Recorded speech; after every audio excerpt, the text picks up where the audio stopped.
Olá pessoal, tudo bem com vocês? Graça e paz. Eu vou começar essa nova série, né, de vídeos. Eu percebi assim que eu tinha duas opções. Vou fazer um vídeo bem longo, né, com todos os detalhes, vários vídeos curtos, tentando extrair o máximo de cada item. E acho que o curto alguns tinham pedido. Eu acho que vai ser interessante a gente fazer o curto. Então nós vamos iniciar essa série. Eu vou começar a gravar aqui cada item. Então o que eu vou pedir para você, conforme eu vou passar cada item. Agora nós vamos começar a caçada, né?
A gente fazer uma análise sobre esse chifre pequeno de Daniel capítulo 7. Então vamos abrir aqui em Daniel capítulo 7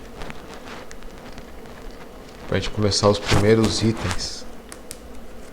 Daniel capítulo 7, verso 25.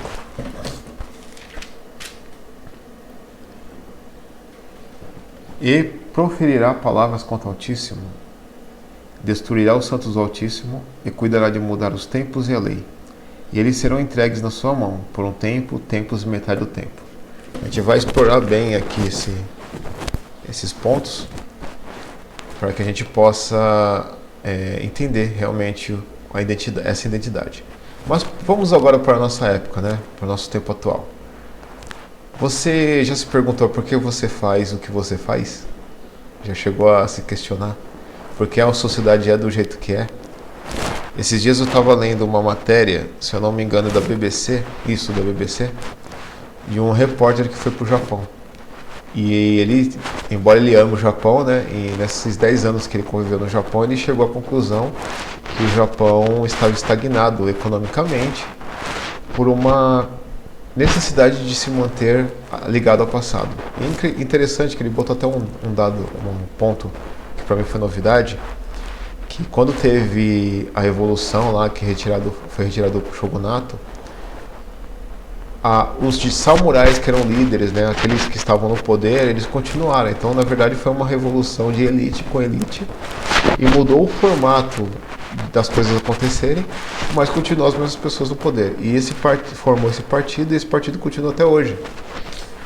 E sempre ele fala que ele escuta, né? Pergunta para os mais velhos: vocês vão votar em que partido? Eles falam: nesse partido porque eles cuidam de nós. E realmente, eu acho bem interessante o Japão, a economia do Japão, por mais que ele conta agora com a situação estagnada, que a inflação deles lá é bem diferente da nossa, né? Porque a nossa inflação realmente você te devora. E lá não acontece. Mas os salários são estagnados. O país ele deu aquele boom e, né, só depois da Segunda Guerra se reconstruiu. É um país que depende de catástrofes, ao meu ver, de se reconstruir, mas tem essa identidade. Então, por que eles têm essa identidade? Aí você vai na história e você descobre. Da mesma forma, nós, né, brasileiros, europeus, tem uma história por trás do porque as coisas acontecem da forma que acontecem.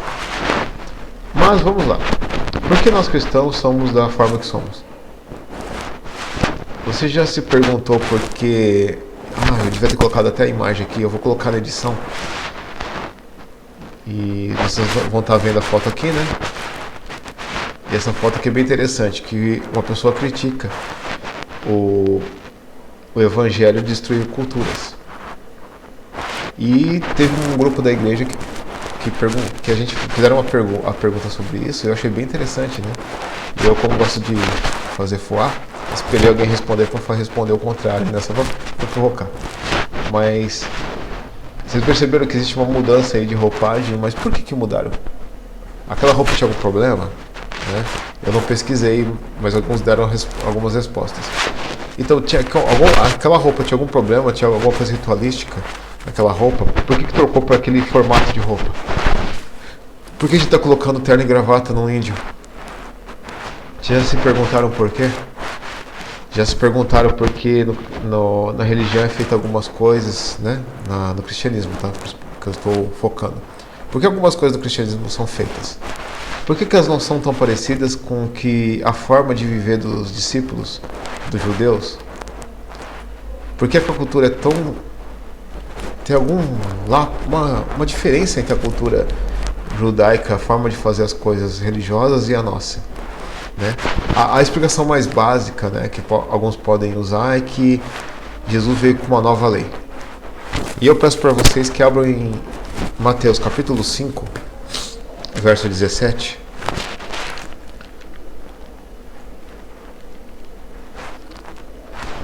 E lembre-se, em Daniel já fala de uma mudança de lei. Mas quando a gente vai em Apocalipse capítulo 5, verso 17, e eu fico bem feliz por isso, porque olha só que Jesus afirma: não cuideis que vim destruir a lei ou os profetas, não vim abrogar, né, ou abolir, mas cumprir. Esse cumprir no original fala de fazer o que está dizendo, viver, né, uma coisa bem mais ampla. E esse não cuideis também é uma coisa extremamente ampla. Fala assim, de forma alguma, nem sonhos vocês pensem nisso. E no verso seguinte diz assim, porque em verdade vos digo que até que o céu e a terra passem, nem o jota nem o tio se omitirá da lei, sem que tudo seja cumprido. E é interessante esse verso aqui, porque ele fala assim que Jesus não vai mudar, até que tudo se cumpra. Alguns afirmam que quando Jesus está na cruz, ele diz assim, está cumprido, mas o que ele diz é está consumado, em referência ao sacrifício. O sacrifício do cordeiro está consumado, consumou o sacrifício, está feita a minha obra. Não que se cumpriu tudo, afinal, a gente só vê que isso se cumpre em Apocalipse, lá no final. Quando tudo termina, né, tudo se cumpre, se finaliza. Então aqui no final, aqui em Apocalipse, que a gente vê que tudo está cumprido. Realmente agora ocorreu o resgate dos santos, a nova terra, né?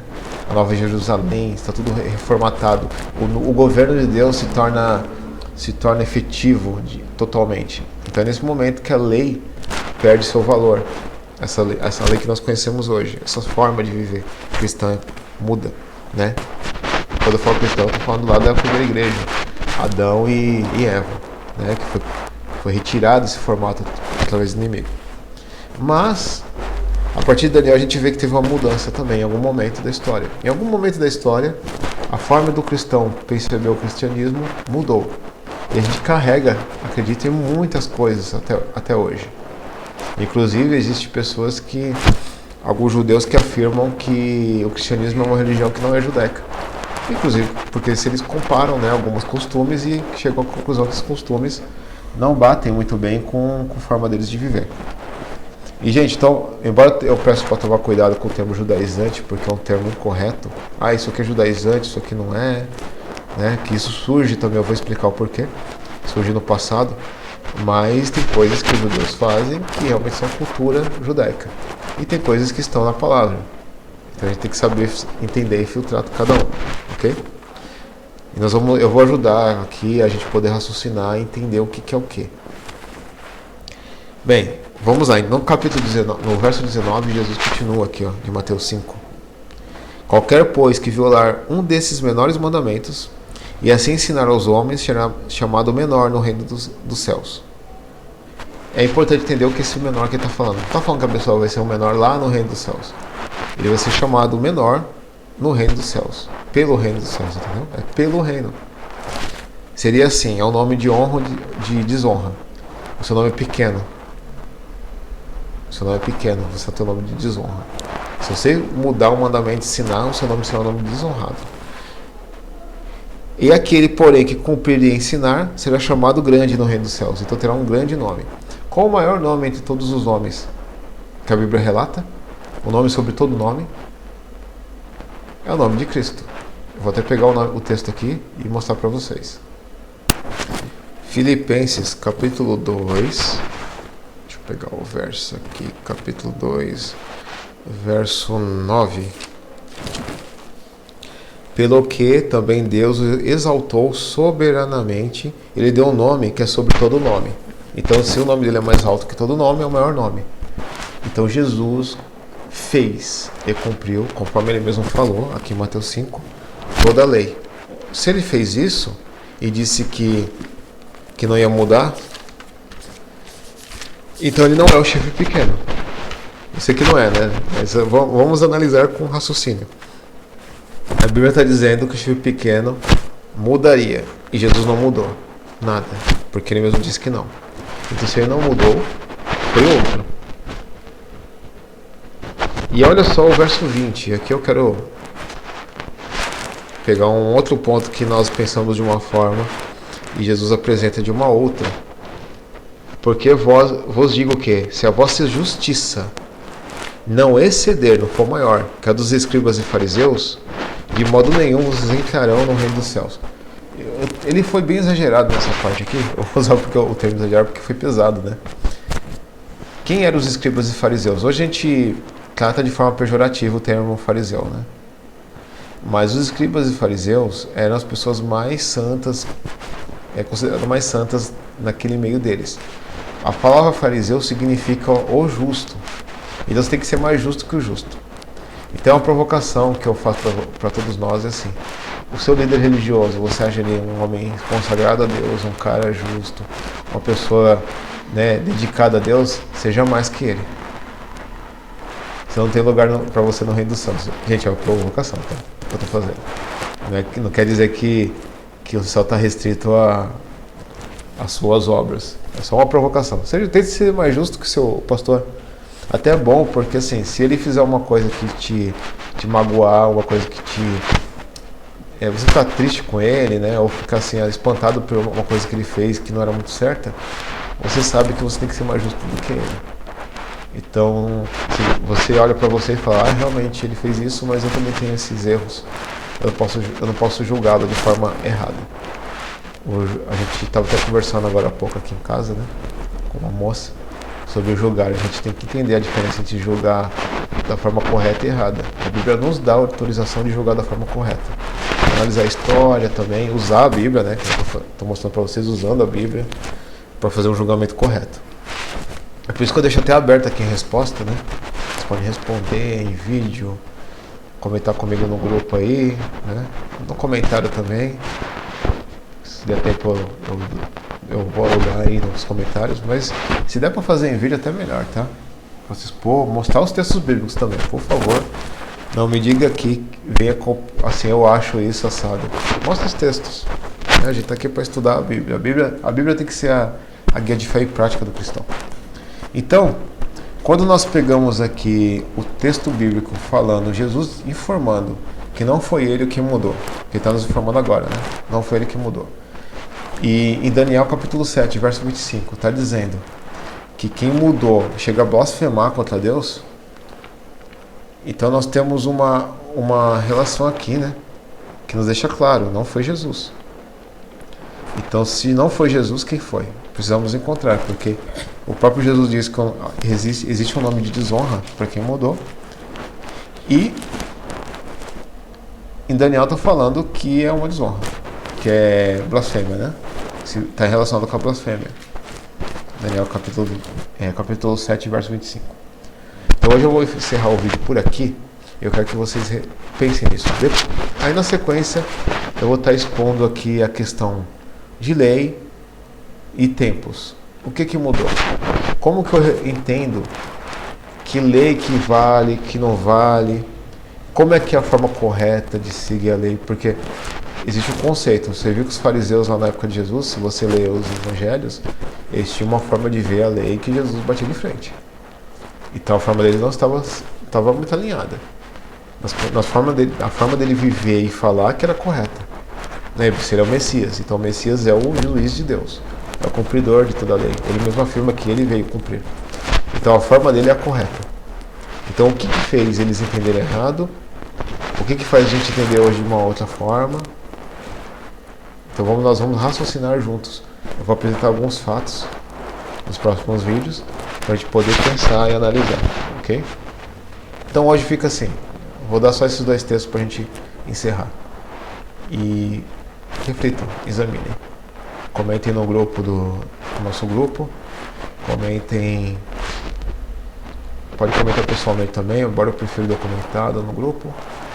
Quer comentar aqui no YouTube, aqui, fazer um comentário, se você chegou aí acabou caindo no vídeo aqui. Pode comentar o que você tem de textos bíblicos que afirmam o contrário, o que você fez a leitura desse texto. Vai ser muito interessante a gente estar examinando juntos. Afinal, eu sempre digo, quando 2 pessoas discordam a respeito do texto bíblico, ou os 2 estão errados, ou apenas um está de acordo com a Bíblia. Ou a Bíblia está certa, ou a Bíblia está certa, quando se trata de cristianismo. Ok? Então vamos orar e agradecer a Deus por mais este estudo. Senhor nosso Deus, nós somos gratos porque o Senhor tem revelado a Tua palavra, as coisas, e não tem deixado mistérios quanto à forma de examinarmos as coisas, de conhecermos. Alguma coisa aconteceu no passado que nos fez pensar da forma que nós pensamos, que nos fez considerar algumas coisas da forma que nós consideramos.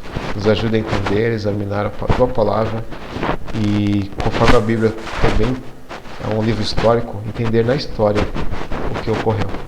Somos gratos a Ti por tudo, Senhor. Nos ajude no restante dessa semana, em nome de Jesus, amém. Pessoal, sou grato às sugestões, eu vou tentar ajustar. Eu sou mais das antigas, gosto de coisa de uma hora de vídeo, mas vou tentar aqui ajustar para ficar o mais enxuto possível, ok? Deus abençoe a todos e até mais.